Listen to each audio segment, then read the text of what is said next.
Hello, everybody. Welcome back to another episode of the Jiu-Jitsu Times podcast. I am your host, Kevin Bradley, joined as always by my co-host, Mr. Kevin Gallagher. Today, we got another amazing guest for all of you. He's going to give us a lot of his insights on how he wins so much all the time, how 2020 was like one of his big years. But before we get into that, we got to briefly shout out sponsors of the show, your friends and ours, no judges needed. Your one-stop shop for all of your grappling apparel needs. I'm talking rash guards, fight shorts, casual wear, because you got to let people know you train, but if they're not in the know, because like, why do we do this if not for clout? And also for our PJ aficionados out there, we got you set up with some nice looking gis modeled by a very familiar face, if I do say so myself. Now, I know everybody is looking to save money during the quarantine, during the pandemic that's still going on. Luckily for you, we've got you set up. Use the promo code JJT for 20% off all your purchases. Let them know we sent you. You're helping us out. You're helping the show out. And this is a company that really does a lot for the community. Jiu-Jitsu owned and operated. So go show them some love. Get yourself some spiffy looking new gear. And once again, that's www.nojudgesneeded.com. Promo code JJT for 20% off. All right. Well, today we have another guest that is just a too threatening of a guy for me to ever engage with on the street and casual. The only way I would ever talk to him is if there's a couple hundred miles between us. I actually met him once, and I've never been more terrified in my entire life. He's a very, very kind guy, but you meet him and you are very much aware that he could throw you like 20 miles in any direction if he wanted to. Like a twig. Yeah, just a powerfully built, scary man with a really nice smile. So he's got that going for him. All right, so please join us in welcoming to the show Brazilian Jiu-Jitsu black belt, fight to win champion, and all-around winner extraordinaire, Chad Kodiak Fields. Kodiak, thank you so much for joining us here today. How you doing? That was a hell of an introduction. I mean, I didn't think I was that mean. I thought, because No, not mean, like just powerful. Like, oh shit, I'm threatened just by this guy being next to me, even though he's being nice and smiling and giving me the time of day. But yeah, I will also concur with you, Kevin. The first time I've ever seen him face to face was last Friday night at the Fight to Win, and you are a massive, massive man. Like you don't realize you're 6'2", something like that. No, I'm barely 6 foot, guys. I'm 6 foot. I swear to you, I'm 6 foot. I'm 237 as of this morning, so I'm not that big. And I have teammates that just dwarf me, like Justin Brunette, for example. That's a big dude. Yeah. He was, I think he told me he was 275 or 280.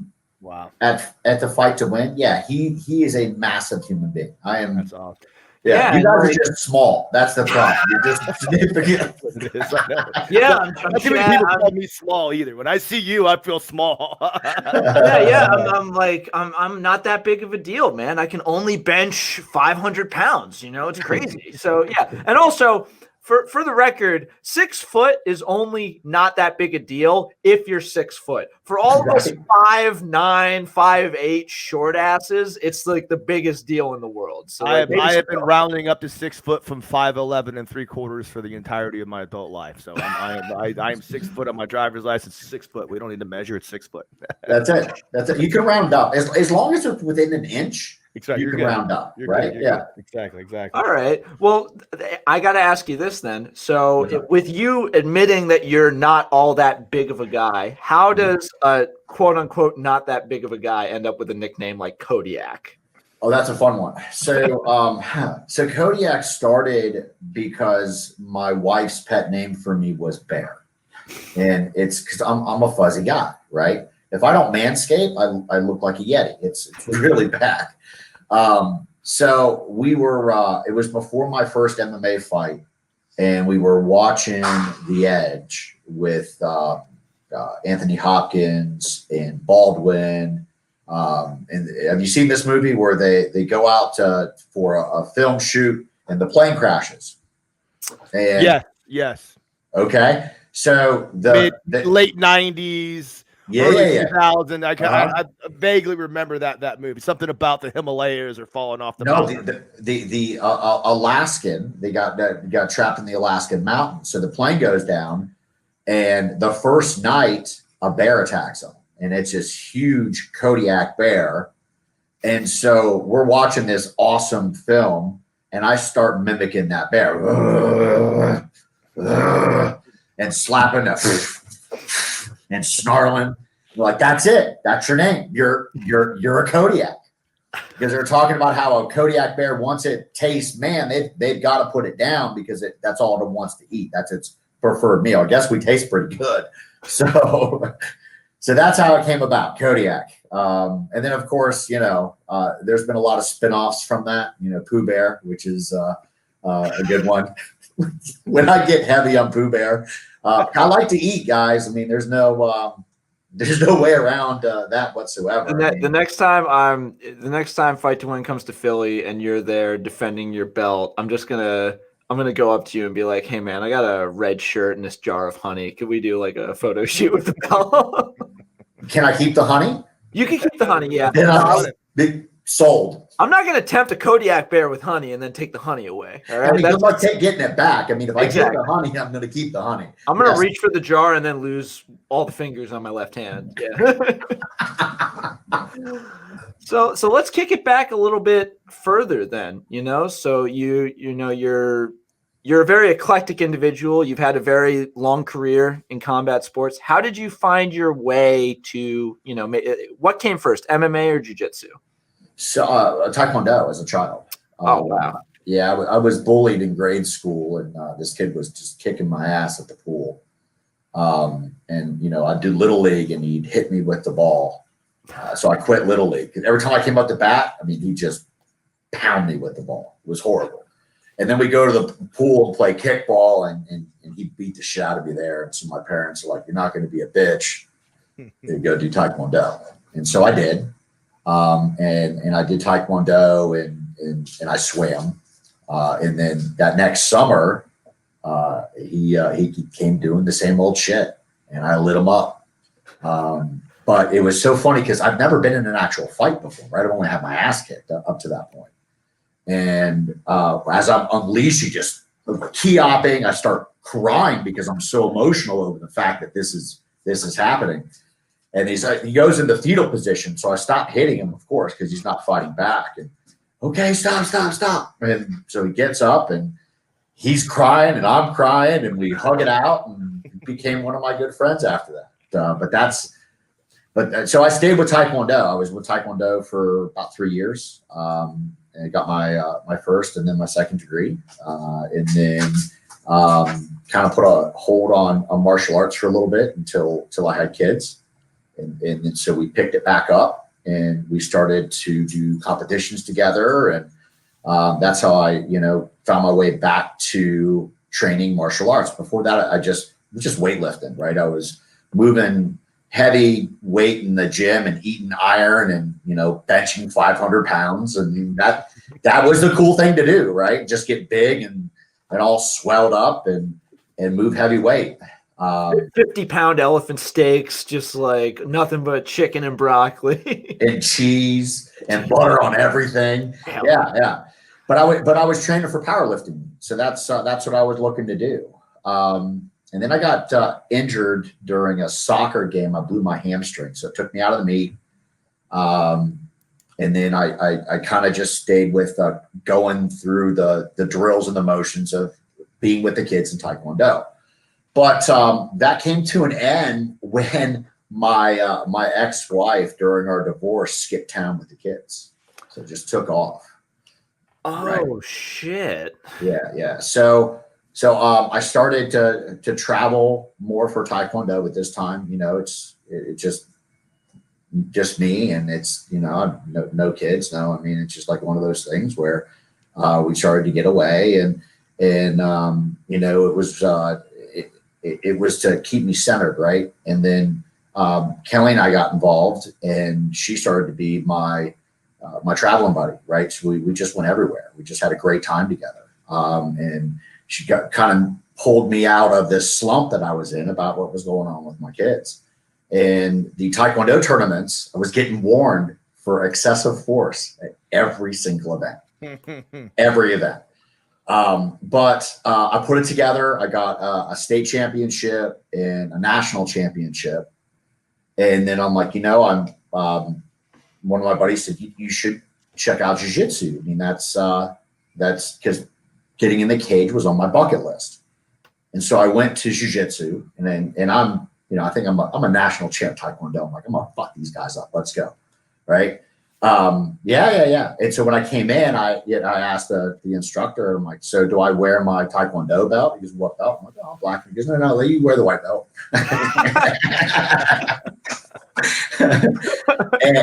and so my first class, he's like, okay, I went through the warm up, which I thought I was going to die.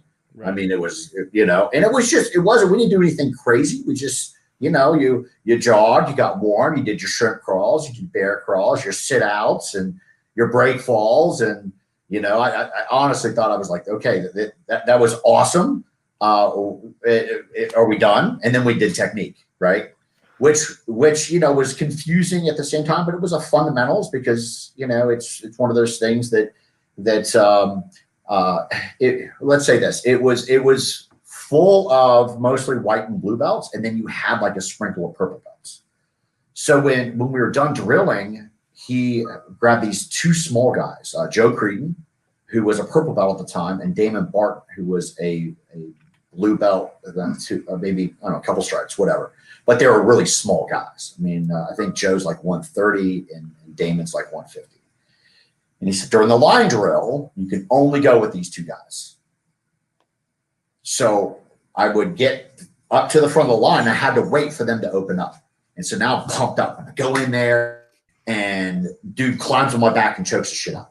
Right. All right, cool. So I go back in and I come at him harder, whack, armbar.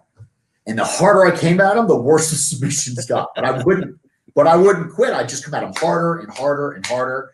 And they beat the shit out of me. But I went into the instructor's office afterwards, Robbie Giesler, and I'm like, okay, where do I sign up? So he's doing all the paperwork, and I see some gnarly dudes start walking through the door as they're cleaning the mats. And they're starting to stretch. I'm like, what are they here for? Well, that's the advanced class.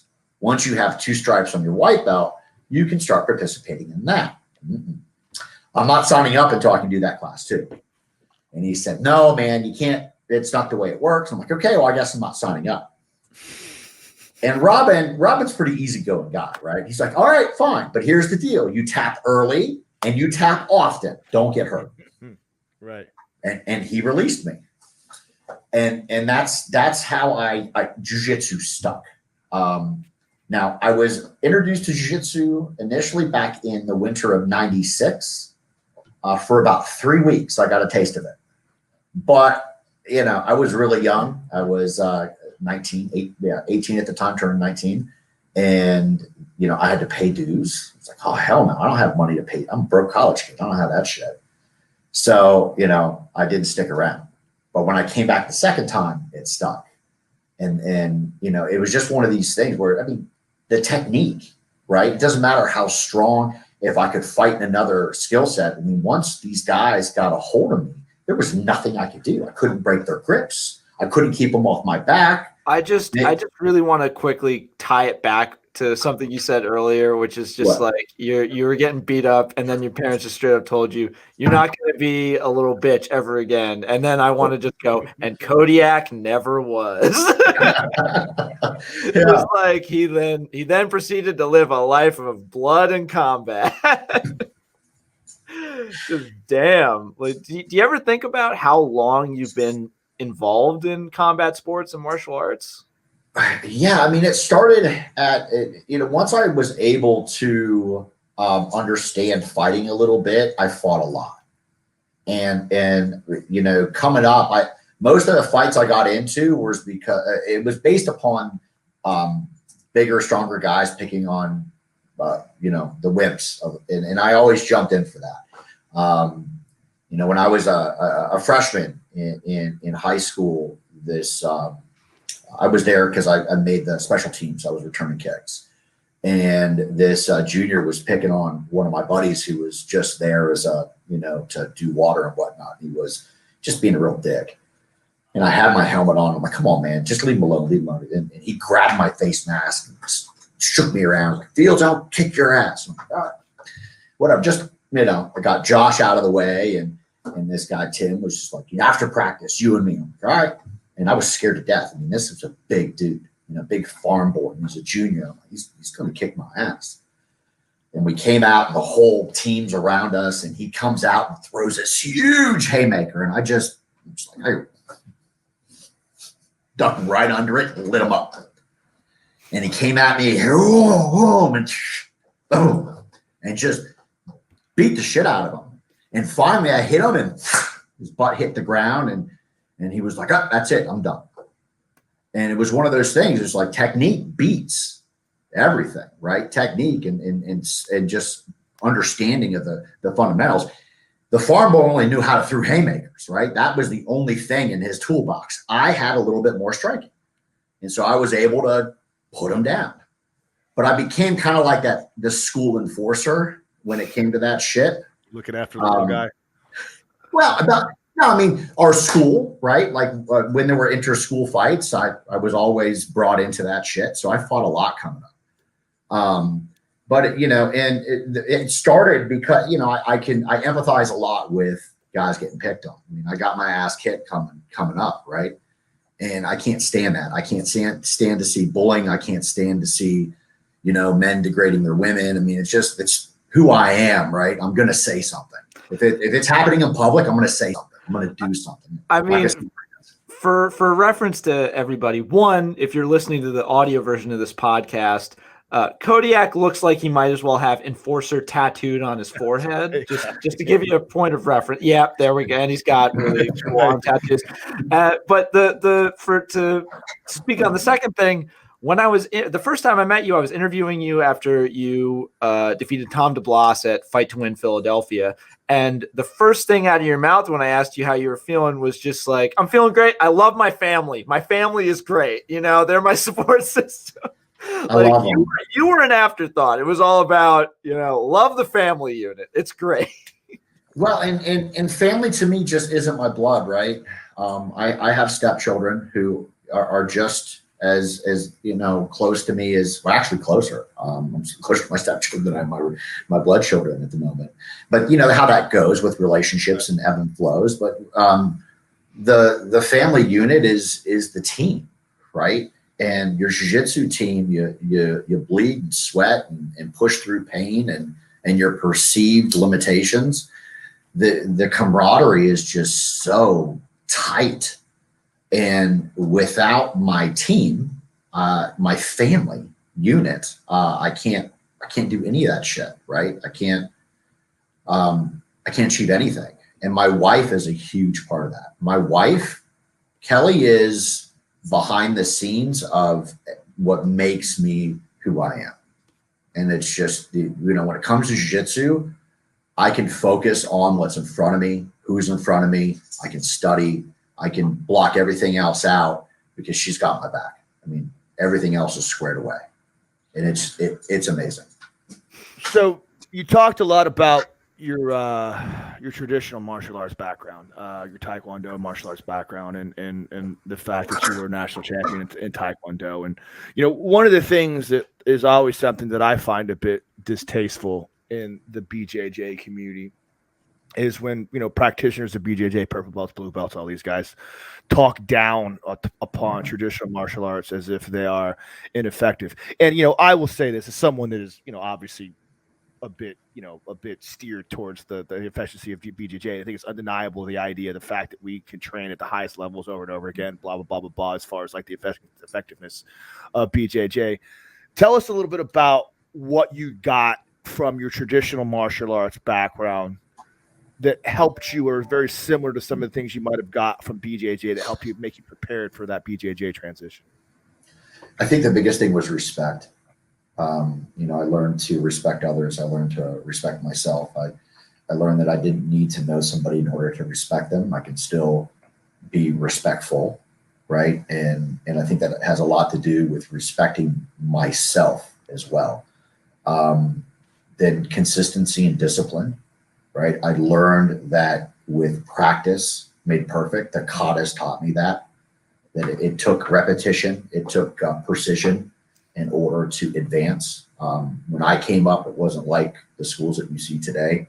You actually had to earn that shit. If you messed up on your forms or your weapons or any part of your testing, they'd set you back, right? It wasn't about rushing you through. And I think that's huge, especially in today, right, where it seems to be more about promoting everyone at the right time, so we don't hurt feelings, so we can keep the revenue coming in, rather than installing that true. I don't want to say more. I think it's a talent, right? It's a skill set. I think it's a quality that we must have, is being able to understand that it takes time and it takes hard work in order to earn what you want. And Taekwondo taught me the beginning of that, right? I can't stand the false sense of entitlement. Everyone feels like they're owed, right? Well, if you want it, go get it, right? Don't wait for somebody to give it to you, because nobody's going to give you shit. Nothing of value, right? You got to go out and earn the value. And on the other side of that is the idea of you have to earn it. Like, yes, you can achieve these things. You can go out there and get respect, but you have to go through the processes. You have to put in the time and you have to put the effort in to make yourself get there. And I think the one thing when I think about the differences between Taekwondo and Jiu-Jitsu on that level is that the respect is earned a little bit more through combat, as opposed to repetition, and again, I 100% do not discount the effectiveness of conventional martial arts. I praise anyone that comes up to me and says, "Hey, look, I've got my kid. I want to put him in martial arts." First of all, I said, "Well, you should put him in BJJ because you're going to get a little more real life application out of that." But do not discount the life lessons, the goal attainment, the idea of working hard towards a particular goal in life, and you get that stripe if you do things right.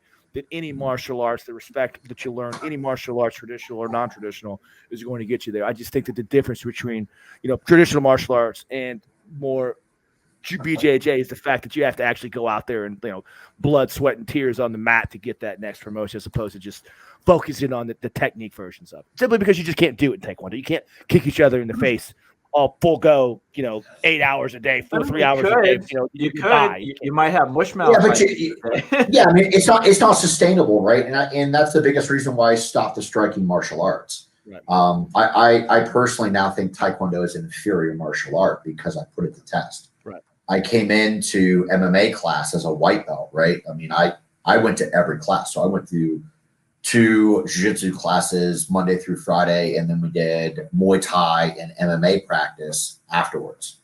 And so, I brought my side style tournament Taekwondo, and those Muay Thai guys lit up my front leg. I mean, just, it was on fire. And I didn't know anything about it, right? Now, I could catch them off with some crazy shit like axe kicks and crescent kicks and, some unconventional striking as well. But as a martial art, from my experience, Taekwondo is one I kind of throw out, right? We can take the same kicks, and you can implement like a front kick, a teep, same type of concept, right? Yeah. To keep distance with opponents. I mean, there are plenty of things that we can take away from it. But to start over again, it would be Muay Thai, wrestling, judo, and jiu-jitsu. Yeah, right? I mean, there's nothing worthless. I see a lot of guys that are, that are high level Taekwondo athletes or high level karate athletes. And I say to myself, that guy could put his hand through 5 bricks. Like, if he hits you with that, you're in trouble. It's just a question of, can he do that before I can take him down to the ground, or can he do that against a resisting opponent? Just try to hit him back. And the answer most of the time, and I don't want to say all the time, but most of the time it's going to be no, simply because you're not accustomed to doing it under the duress. Again, like blood sports, the brick don't hit back. Right. Well, yeah, and the other part of that is, when we were training MMA, I would eat shots to get a hold of my training partners. Right? I didn't care because I knew. I'm like, I know the hand's coming, I know the knee's coming. I got a couple scars from it, but I still took them down. And that's where I wanted to be. I didn't want to do stand up anymore. I wanted to grapple. I want to be on the ground, and I want to hit them on the ground, be on top, and look for my submission. I use strikes only to set up my submissions, my shots. Once I got a hold of jiu-jitsu, that's really all I wanted to do.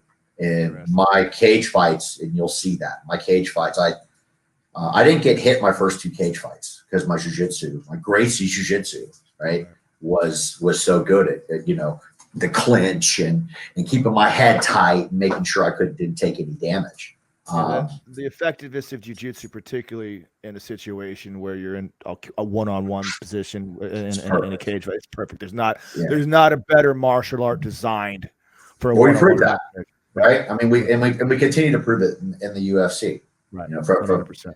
You'll see a couple guys come through, with karate and wrestlers with ground and pound, but for the most part of it, jiu-jitsu is a major part in every UFC champion's arsenal. Yeah, even if you have an understanding of a grappling art or striking art and you succeed in UFC, even these guys still have to be aware of jiu-jitsu. Even if you're not a jiu-jitsu guy, if you don't understand where a triangle comes from, or you don't understand where an armbar comes from, or you don't understand how to get out of the mount, you're dead. You're done before it started. You might as well. Like, there's no such thing anymore. I say this all the time, as the specified fighters. It's just you better be a complete fighter, or just turn it off. I mean, I agree. I think that there are, like, having style preferences is good. Like having things that you hunt for is good, but being married to that is what. Look at me talk like I fucking know what I'm doing. I'm fucking dealing with like 2 black belts that have won more shit than I could win. And maybe you probably watch more fights than I have. I know you well enough to know that you go home all night long and all you do is watch fights. You talk about fights. You do the whole thing. It's to the point where my wife might leave me if I don't find other things to talk about. But should she be studying right now anyway? I mean, she's studying, honey. No, she's focusing on her thing. I do want to talk to you a little bit about, you were talking about that, traditional martial arts, when you were doing them back in the day, aren't like the way they are now. There was a stricter adherence that's decayed over time. In your opinion, do you think jiu-jitsu runs the risk of a similar kind of degrading of standards? I'm sure. I mean, you do see McDojos, right? I mean, they exist where there is a, if the only requirement for getting promoted is attendance, that's a problem, right? And jiu-jitsu, there are areas where it's been watered down. There's been dojo storms, right? We've seen that where somebody has claimed to be a black belt and guys have showed up and put it on them. We see less of that, which is good. I don't know if it's still happening, but I think it's good the whole concept of a dojo storm goes back to Brazil, right? So I don't see a huge issue with it as long as it's done somewhat respectful, right? But it's kind of hard to be respectful when you're calling out somebody else's rank. I mean, but at the same time, if somebody doesn't step up and say what you're doing is fraud, because that's what it is, it's fraud, then people are going to be subject to it, right? You're going to have victims of that fraud. You're going to have people who think they're learning jiu-jitsu and they're not. They're paying for it. That is the definition of fraud. Delusion of the art is the term I like to use in that one. Delusion. Delusion. Yeah, delusion. I can't think of disillusion. I love it. That's a good thing. Disillusion of the art. Yeah, disillusion of the art. Yeah. I mean, and I think everything is subject to it, right? And unless you have the community keeping that in check, and I think that for the most part we do a good job at regulating it because we don't have a true governing body like other sports do. But we got the IBJJF and the ADCC guys, but that's really it's nothing comparable to like the NHL, NFL, MLB, right. Like those guys. Also, that I'm thinking, my AP style is kicking in, and I think it might be the diluting of the art. I think that might be the proper. Yeah, We danced around it. That's the proper term for it. We got it. No problem. I'm a much better editor when I have something written in front of me. I need time to put my thoughts on paper. No, you bring up an excellent point, right, Bradley? I mean, about the other professional organizations, they have, like the MLB, for example, where you have teams. That's where I'd like to see jiu-jitsu go. A pro team, right? And you have meets between teams. You have quads, you have duels, you have invite tournaments, you have opens, but every team has their squad. They got to fill that particular weight class, male and female and masters, right? Kids, put your squad together and make. When Wagner started to do something like that. Wagner, a lot of guys, the quintets do something like that, but it's a little bit different format with the quintet. I like the idea of what you talk about with the signified weight class. It's just like you do a wrestling dual meet, or a wrestling invitational meet, and then you have guys from each weight class competing versus other opponents, and then you round them up, and the team that has the most wins or the most points verifiable. Depending on, you get so many points for a win by points, you get so many points by submission, and so on and so forth. Like dual meets like that, I think are an amazing concept, and I'd like to see that start to evolve into the professional jiu-jitsu circuit. But Jesus, there's so many fucking variables in the jiu-jitsu. And I think people are torn.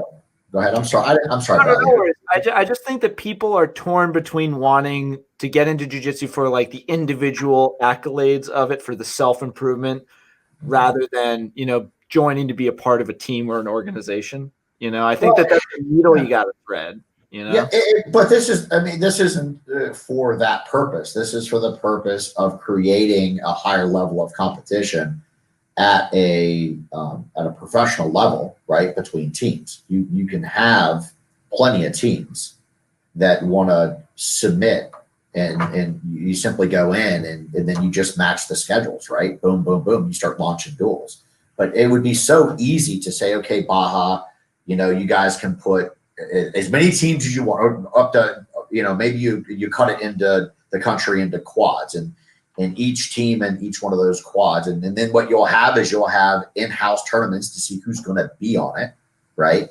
Which is another revenue producing machine for the team. You then create the team, and then everyone goes to the headquarters for that team to train. Boom. Right. I like that concept too. I have a vision of, ESPN. I still in my brain, I think about now that we have the UFC, we got Fight Pass on ESPN. The UFC is a part of ESPN now. I have this vision in my mind all the time of the 11:30 slot on ESPN2, just like you would see old taekwondo shows, and you still do. I see an old professional jiu-jitsu circuit creeping out on ESPN someday, and it's just like my dream of dreams to see us break it through to that point. And I think that the team sports would be a viable option to do that. So talking about team sports, obviously you come from fight sports. And when we talk about, premier teams in the martial arts world, right, or the jiu-jitsu world right now, I don't think there's too many other teams out there aside from fight sports, Atos. You've got maybe Checkmat and the Danaher squad. They're not as much of a team. There's only about 4 or 5 of them out there that compete sporadically. But when you talk about teams that compete both in gi and no gi, I don't think there's too many names that come before fight sports, particularly right now. Tell us a little bit what it's like just being in that room of champions. Yeah, it's amazing atmosphere. The vibe is something that it's something I've never felt before anywhere, and it's positive. It's just uplifting, and there's intensity, right? So you get all of that on the mat, and then you look at the talent. That mat is so deep, and a lot of those guys don't compete, and they're badasses. There are a couple of guys in there that don't ever compete, that just beat the hell out of me. Yeah, they're tough guys in the room. You see a lot of that. Guys that are just we got a couple of black belts at our gym too that are just they never compete. But if that dude wanted to, he'd win the trials, or he could smoke anybody. in a submission only match. He doesn't care. He's just I just like to train.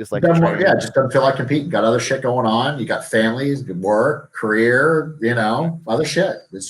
Competing is not important to them, but they show up and they keep us ready, right? And I think that's the other part of what makes our mat so special is, even if you don't have a mat, if you don't have a match coming up or a tournament on the books, you're there to help everybody else. And everyone is focused on that one goal, right? It's all about how can we all get better. And we just push each other way beyond our limitations or our perceived limitations. There are times where we're in a workout and there's like, I'm done. That is just it. And I'll have, Fernie, a foot volley player, start yelling at me, right? I mean, seriously. And he's like probably a 170 soaking wet, right? And he just push. Let's go. Come on. It's fight week. Let's go. And it's just awesome that we've got athletes, professional athletes from other sports that actually join us specifically for our strength and conditioning training. But the mat, our pro training, it's awesome. It's something you definitely have to experience, Gallagher, when you come in town, man. You got to come train with us. Yeah, man. I keep saying it. I want to come down there and train with you guys. I had this year's been a shit year, man. I blew my knee out. I had a stress fracture in my knee, never really got better, and I'm still COVID and all the other things like that were coming. Did you get COVID? I did. I had it right before Thanksgiving, but just with the world ending with COVID and everything falling apart, like my training is kind of taking a backseat. I've been doing a lot of private lessons. I'm looking to open up my own gym. No excuses. The point of it is I have wanted to come down there and train with you guys. I know Gallagher pretty well and Cyborg. I kind of know him. You were here this weekend and you didn't stop by. I know. It's funny. I actually went by on Sunday. I drove through for a second. I was with Bill, English Bill. I drove by for a second to say hi to Dennis. Just for a minute, I drove up, but I actually got to see the room. I may come down on Friday. I think I'm going to come down early this week. The Fight to Win's Friday night. I think I'm going to come down on Thursday and get a little training in on Friday. So if you want to get a little training in on Friday, man, let me know. But I'd love to roll with you, man. You big son of a bitch. Kevin Gallagher calls out Fight to Win champion Kodiak. Fuck all that shit. Oh my god! I don't, please don't kill me.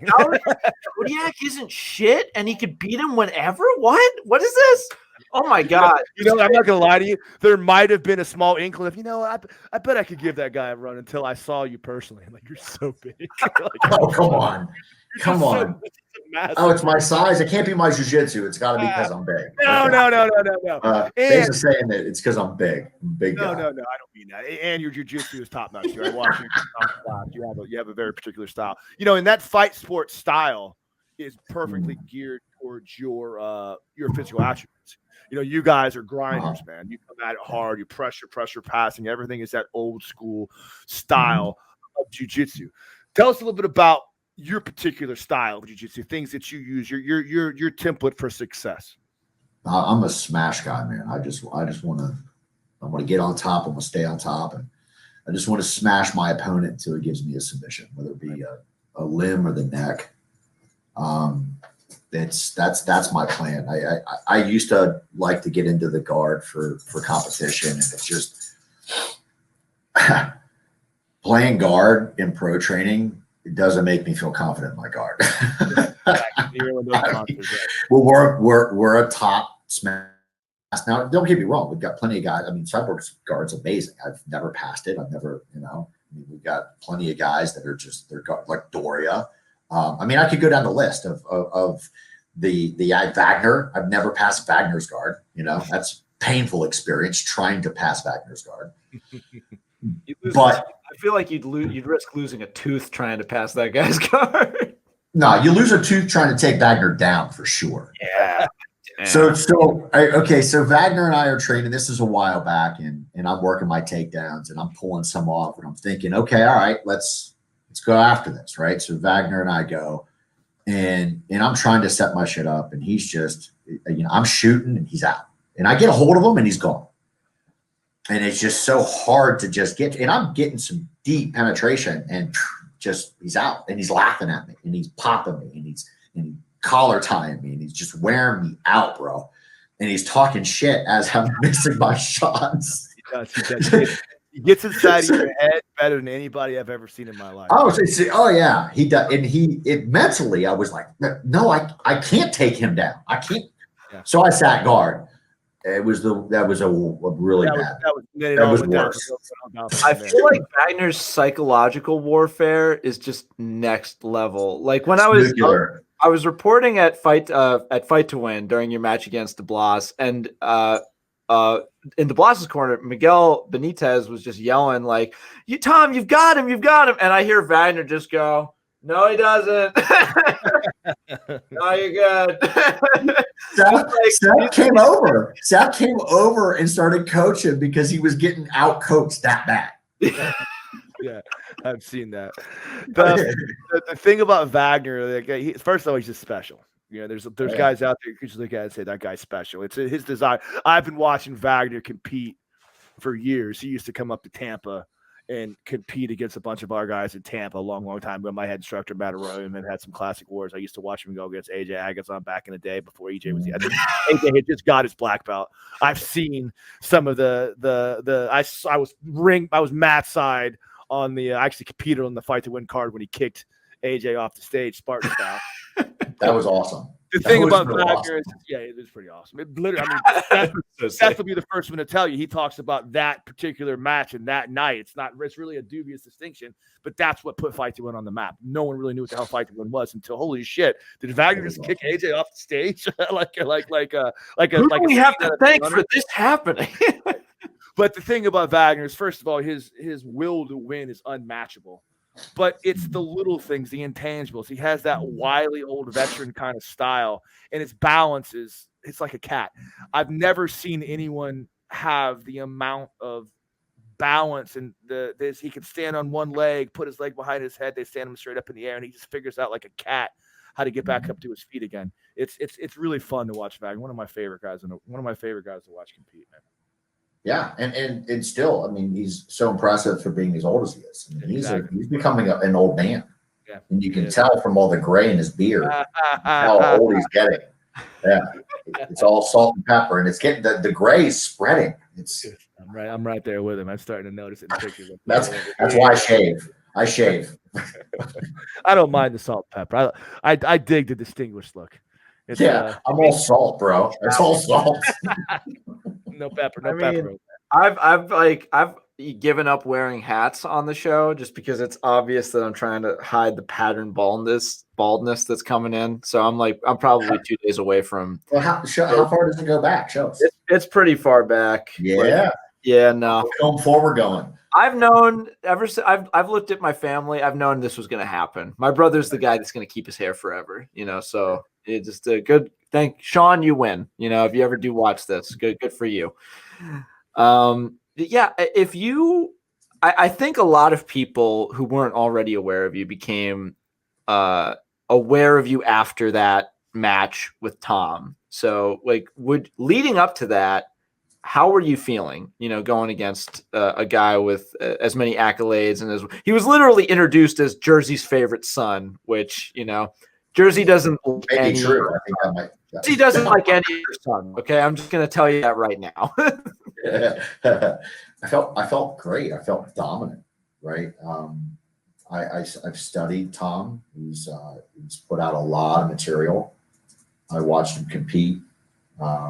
He is he's a dangerous person when he gets into his positions, and I knew that I just stayed out of those positions. Right. If he can't get it started, his entanglements, then I'm going to be fine. And I had a lot of confidence in my smash passing style, understanding that, he likes that underhook. He likes that drag from half guard, but more than anything else, he wants to get underneath and elevate and start working on legs.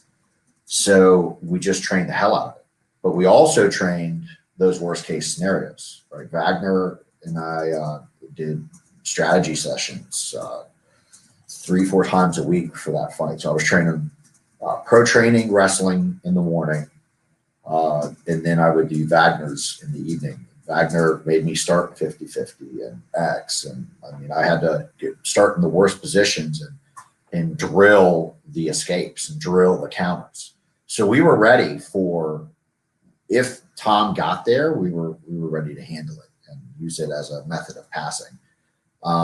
There were a couple moments in that match where I saw the pass and I didn't capitalize on it, which is why, Tom and I are talking about possibly doing another one. But the fact of the matter is that the game plan was just so good, right? I had the masterminds of our squad architected, and at the moment when I took the match, I was starting to drop weight.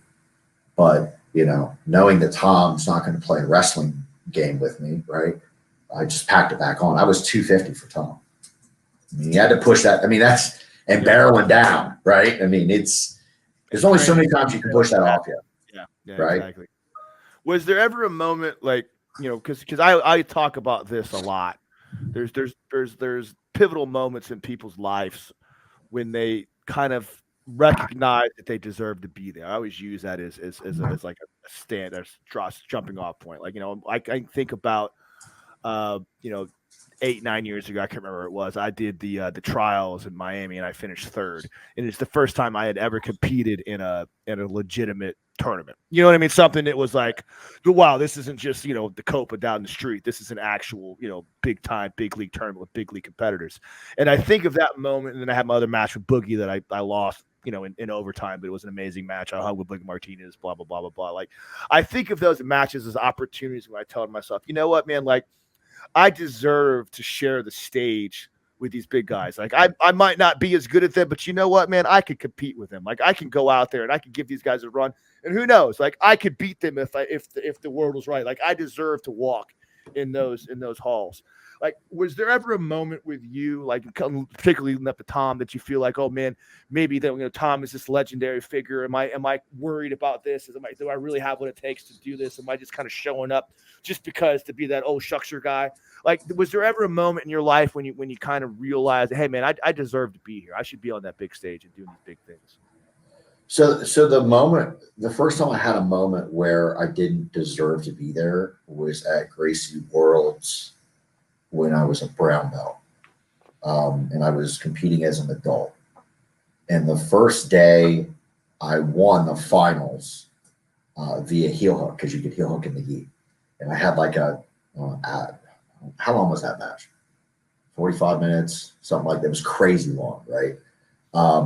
And then the following day was no gi. And so Rose Gracie said, okay, let's put you in the black belt division. I'm like, all right, let's go. And I went with Kong. You guys remember Kong? He is, oh yeah. So the name fits. He does. It's perfect. Kind of like Kodiak. Right? If I were Manscaped, you'd be like, oh yeah, that's a bear. Yeah, of course that is. So Kong and I were going back and forth, and I kept stepping out of the sweeps, and he would step out of mine. And so, I sat guarded him again, and I came up for my half guard, and he grabbed and put a Muay Thai clinch on me and just did a curl, and I felt a pain shoot from the top of my neck all the way through my ass, and both my toes went numb, and I'm like, that's it. All right, cool. And it was that moment where I'm looking around, I'm like, this is, Hanger was in the division. Who else was there? A couple of races, of course. But I just felt that, I'm not ready. I don't belong here yet, right? I stepped into the deep end. And then I went and she let me jump into the brown belt bracket. And won my first match. In the second match, going against the 10th Planet guy, and he brought his knees in real hard as I was passing and split my eye open. And so we're wrapping it up, and Eddie Bravo comes over and is like, oh man, that's nasty shit. I'm like, yeah, it is. Let's wrap it up. And my wife said, that needs stitches. Right. You're done. You got your worlds here. You don't need the no-gi. It's time to go. And I listened to it. It was pretty gnarly. It was pretty bad. Yeah. How many 10? My wife's like, it was 10 stitches, Chad. It was. Tell her we said hi. Tell the boys say hi. No, the Kevin say hello, my love. Yeah, she's like, you better tell him it was 10 stitches. Yeah, that's a gnarly. 10 stitches is a gnarly cut. That's especially up. No, man. I mean, but that's it, right? I mean, I came to win the Gracie Worlds. I did it. I had a huge cape in my eye, and she's like, that's it, it's done. But anyway, the moment where I felt that I knew that I was supposed to be there is when I fought Roberto Godoy in my first Pan Am's as a black belt. And I beat my first two opponents to get to the semifinals. And I fought Godoy. Godoy went for a foot sweep, and I was thinking about pulling guard on him, and boom, I just kind of fell, got caught in between us. So we got the initial two, right? And then I got to my position and I swept him. And as I swept him, he went for his clock choke, right? His famous Godoy choke. And then I came out of it, and then I did, boom, he swept me back. And so I ended up losing that match 4-2, right? Made the podium, and then we went into the open, and I tore a hole through my side of the bracket. I was on a mission to meet Godoy in the finals. So in the finals, I wasn't real confident in my takedown, so I pulled guard on him, and we took it to ref decision, and he ended up winning that. So, but at that moment, I'm like, yeah, I'm here now. Let's get this done. That's awesome. So quick follow up to that. This is be interesting. I'm curious about this myself, even more so than the folks at home. Like, was it a motivating factor to recognize that maybe your game wasn't ready enough for the Worlds? Did that help you when you were doing the Gracie Worlds, where you're like, well, and you got destroyed moving up to black belt division? Was it a motivating factor, or was it discouraging? Did it push you to become the grappler that you are? Those defeats, those setbacks, if you use that to motivate yourself? 100%, right? I don't live in the misery of the defeat. I don't let that it doesn't consume me. For me, it pisses me off, right? And then it makes me analyze it. I analyze my losses more than anything else. I'm sure everybody's like that, right? Yeah. Because I'm going to fix that gap. I'm going to plug the hole of that bad bullshit that I did. I've got to cut it out, and I've got to replace it with technique. If you wouldn't mind, I'd love to capitalize on this train of thought real quick. Obviously you don't want to dwell on, losses, in a negative way, but have there been any specific losses in your career that have really taught you a lot, like that have stuck with you in a really powerful way?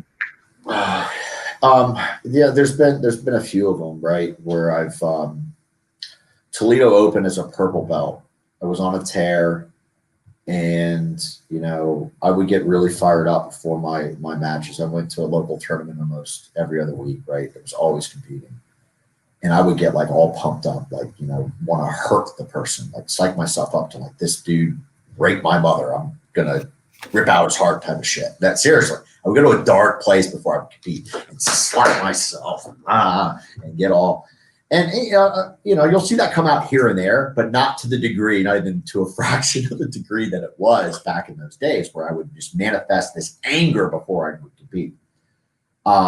And one of my training partners, BJ Nelson, competes very, very fluid and very relaxed, and he's beautiful jiu-jitsu, right? Not so much there to force, but to play the game. And, he mentioned that, you might want to try to implement a little bit of it. And I've seen how well he was doing. And I'm like, all right, cool. So I came into this tournament all lackadaisical and calm, and I got my ass kicked. It's just not me. I mean, I lost the gi. I lost the no gi. I got beat by, I think it's Matt Gerber up at Dion's school at Brazza. And I lost to his teammate. So, those guys kicked my butt that day, and I was dejected. I mean, I cried, went back in the hallway, and I just cried. And I called my coach and talked about it. And, it's the mindset, right? It's not my mindset. And, everything else was right. Nutrition was on point. I was training hard. it just didn't come in. The mind is very, very powerful. I think that is the most powerful thing we have. And I think when we get into these situations where we apply our mind to improvement, which is what happened right there, right? I'm like, this is it. I gotta fix this right here. And I just, it purged it. It was done. By the time we got home and had dinner, the negativity aspect was done and the positive aspects. It was all about, keep the positive mindset and keep driving forward. And I think it was one of those pivotal moments, right, where I recognized how I need to bring the action. And I don't deviate from that now. It's when I come in, I come in to fight, right? It's going to be a fight. We're going to throw down. We're not for the moments before the fight. We're not friends. Don't fucking talk to me. I don't want to chit chat. I'll shake your hand, but I'm going to go over here and do your thing. And we're going to fight. Let's see what's up. And then afterwards, hug it out and congratulate you. And, I'll see you next time. Go have a beer and a steak. That's exactly why I am too, man. Like I don't prescribe when people come up to me like in the bullpen at the Worlds or something like that. Hey, I got you next. That's great. Don't talk to me. I don't want to talk to you. In my opinion, that is like normalizing a situation of friendship. Like I get that. It's all about love. And believe me, when I compete, I'm fierce, but I'm also cool. I'm also like, it's a loving environment. I have no freaking, I don't want to hurt you. I don't want to destroy your life, but I also want to win. And when I'm against you in a competitive manner, like, hey, we're cool. I'll shake your hand for a second, but beat it. Like, don't sit over chit-chatting to me. I don't want to think of you as anything else but an obstacle until after the match. I've never had the misfortune of meeting competition, Kev G, but I was making a compilation video of our podcast like in its first year, and in doing that I came across a video he put out for it. He posted for a promotion he was fighting under at the time, and he was talking about his opponent. And he's like, man, I don't know this guy. I don't like this guy. I'm like, yeah. Kev is nice. Who's this guy? You have to remember too that in that particular. I get it. It's an important switch that happens, I think, for a lot of people in combat sports. Like Max Holloway has never meaned any of his opponents, but he's still like, I'm gonna go in there and set records, and then I'm gonna set records on your face. And then I'll go immediately after. I'll be like, "Hey, we're cool." Yeah, that's awesome. Set records on your face. I mean, that's what he does. But Chad, I know you have a big match coming up this week, and I'll be down there commentating for the Fight to Win on Friday night, and I'm super excited about it. Tell us a little about your opponents, a little bit about what you got planned for us. You getting excited? You getting warmed up for it? You ready to get this thing done? Kevin, he backed out. Oh, no way. Really? Get out of here. Today. I had no idea. Today being January 18th for Future Prosperity. That sucks, dude. Oh, that sucks. So is there a replacement search going on, or is it just of course there's a replacement. Yeah. Of course. Yeah. Maybe maybe I'll talk to Seth and see about something. I love you. If I was in any way, shape, or form in shape for it, I would do it. I love you. I got the match. We both know that there's eventually there could be a situation where our paths cross. So you know what I mean. We don't have to pretend. If you want it, let's match Seth in and see if he'll. I am so not in shape, and I'm not trying to make an excuse. Like I am just not. Sounds like an excuse right now. It sounds like. Yeah. You're a good man. I like you. You're a good guy. But I'll look around. I'll see if I can help South out. Maybe find something. No, I got it. I already have a match. It's Tyler. They got one for you. Yeah. So Marco sent me a message on Friday, alluding that he was going to be canceling, right? And there potentially at first were some hurdles presented that needed to be well defined so that we could clear them. It just didn't happen, and so we canceled it. It is what it is. Tyler King, who is a Fight to Win vet, the dude's had so many Fight to Win matches. He's my next opponent, so he's coming after my belt. Brother, dude. Yeah. I cannot have it. Well, obviously, I'm sure you've been training your ass off for this. I'm sure that the boys down there at Fight Sports have been putting you through. Yeah, it doesn't matter. Yeah, it doesn't matter. It doesn't matter who they put in front of you right now. Let's go.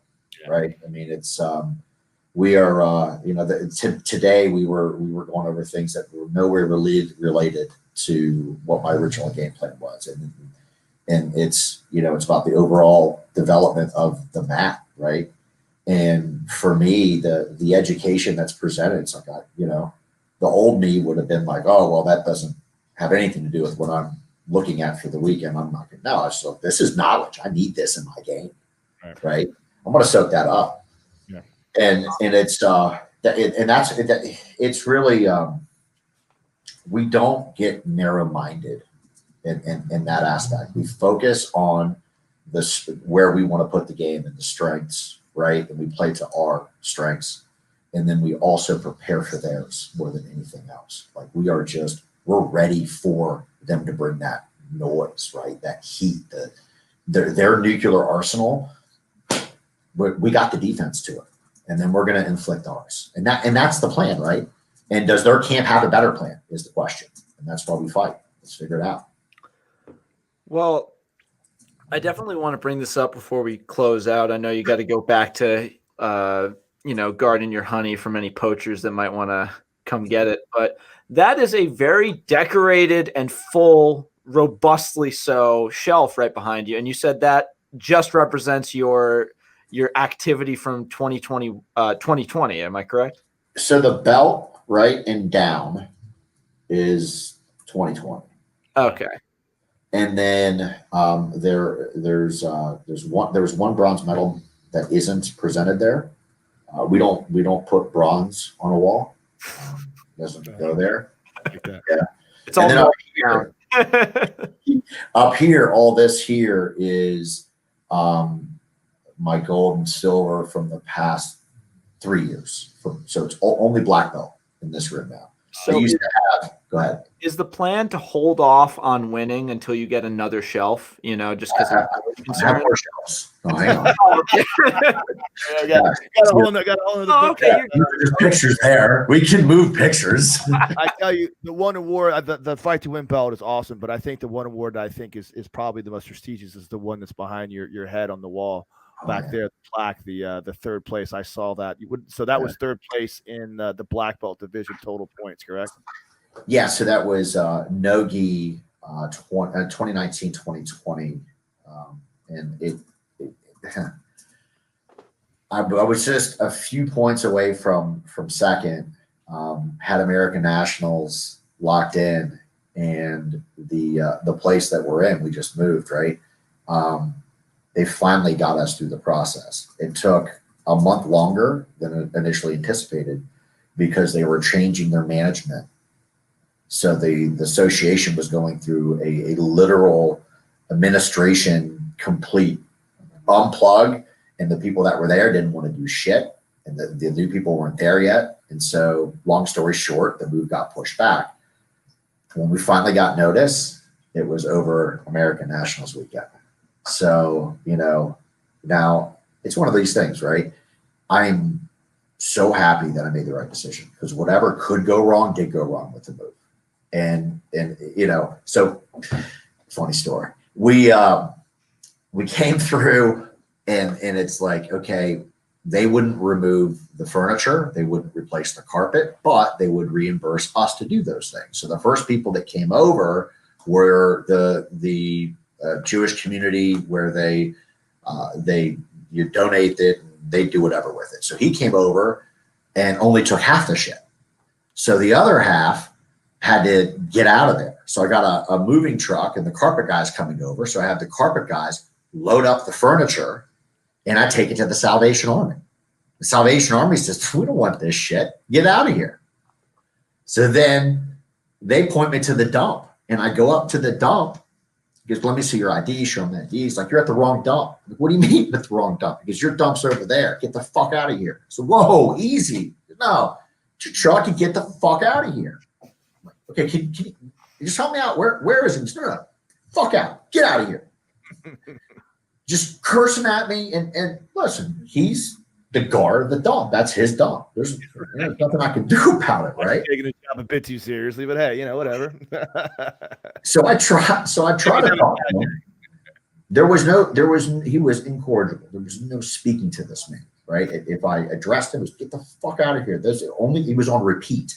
So I got in the truck and got out. And I'm just fuming at this point, right? And I stopped the truck before I left. I'm like, that's something. I'm like, no, what? Why? You can't say. There's nothing you can say to that man, right? He is the king of his castle. Any further engagement will create a confrontation where I'm in the wrong. Period. It's time to go. And so I do. And we have bulk pickup where we're currently living. So I call my wife and I told her what's going on. I'm like, I'm going to go back to the house and I'm going to load this stuff right in front of our home, and bulk pickup will get it on Monday. No problem. Like a good wife, she's like, I'll meet you there. Help you unload that truck. So I roll that truck up, and I've got 2 sofas. I've got 2 tables. I've got nightstands and lamps and a bunch of pillows and it's all in this back of this 16-foot truck. And I ripped all that shit out and I stacked it up like Tetris and just all my negative energy, it got out of that entire workout. Boom. And when you looked at it, it was stacked perfectly. It looked like, seriously, Tetris and furniture. And boom, I turned all that negative bullshit into something positive. My wife's pulling up. She's like, all right, let's go. I'm like, no, now we go to the U-Haul. And she's done. Mission accomplished, right? So many positive things. But the point being is, like, if I were at American Nationals and my wife had to deal with that shit, I might not have made the move. Yeah, right. Well, dope, brother, man. Like, you're awesome, man. It's super cool to have you on the show, man. Like, it was a good time hanging out with you. Kev, you got anything else? I'm sorry, I didn't mean to cut you off. I guess it just, you've already accomplished a ton, and you've got a lot of plans laid out for this year in particular. Any goals during the coming 12 months that you haven't already made public? Like any big things you want to get done? Yeah. So that's the wrong number. See that little 3 right there? So what's going to happen is I'm going to keep the frame and I'm going to replace it with a number 1. That's what's happening this year. Oh man. Well, I have no doubt that any competition you might have en route to that goal is going to have to be wary, because Kodiak is raring to go and he's training with some killers. Again, I'm done. Thank you so much for coming on, Kodiak. But this is typically the top part of the show where we would love our guests to, if they have any sponsors or things they want to shout out, we'd love to give you the floor to do that. So go ahead. Thank you so much, guys. I really can't say enough about the support group that I have, and it's amazing, right? My teammates and family at Fight Sports Miami, my wife, without these elements, I can't achieve anything, right? It's what allows me to be successful, and I just want to say thank you. I love you guys. The other thing is we've got veterans that are in trouble. We got veterans dying from suicide, and the We Defy Foundation is actively helping pull veterans out of depression, out of suicide watch, and returning them to being a productive member of society. So if you have it in you, donate, support. It's the We Foundation, WeDefyFoundation.com. It's, every bit counts. Buy a t-shirt, for Christ's sake, if you can't afford to do anything else. And then, I just want to say thank you to everyone that keeps this shit going, like, Fight to Win and Flow Grappling and Fighter's Choice Management. I mean, there's a lot of effort that goes into what allows us to do what we do, our passion, jiu-jitsu on the professional stage. Show recognition there. Keep taking care of it. Keep buying tickets, support it, and let's keep doing it. Thanks for having me. All right. Well, that has been Chad Kodiak Fields, winner of medals and lover of his family, because he's nothing without his support system. And we really appreciate you coming on to give us some insights into your story. And we truly cannot wait to see what you do this year, because it looks like there's no signs of slowing down, man. So remember us when you hit it big on your BJJ Fanatics contract. And you're earning that sweet BJJ Fanatics DVD money, come on back and remember us. I'm gonna have Kevin G as my uke for that. I'll take it. Just give me a flight. If it was like me, I would have been like, hard freaking pass. I was Josh LeDuc's uke for a footlock seminar I did one time, and that was like months and months ago. My feet still aren't right, so you keep that shit to yourself. But yeah, this has been another episode of the Jiu-Jitsu Times podcast. Thanks again for Chad for coming on. Go follow him at his Instagram handle listed below his name. We'll have it linked down below. I've been your host, Kevin Bradley, joined as always by my co-host, Mr. Kevin Gallagher. Stay safe, stay healthy, and love your loved ones. Go tell your family. If you've gotten nothing out of this episode and it's not go love your family because they love you, go do that. Go tell your family you love them. All right.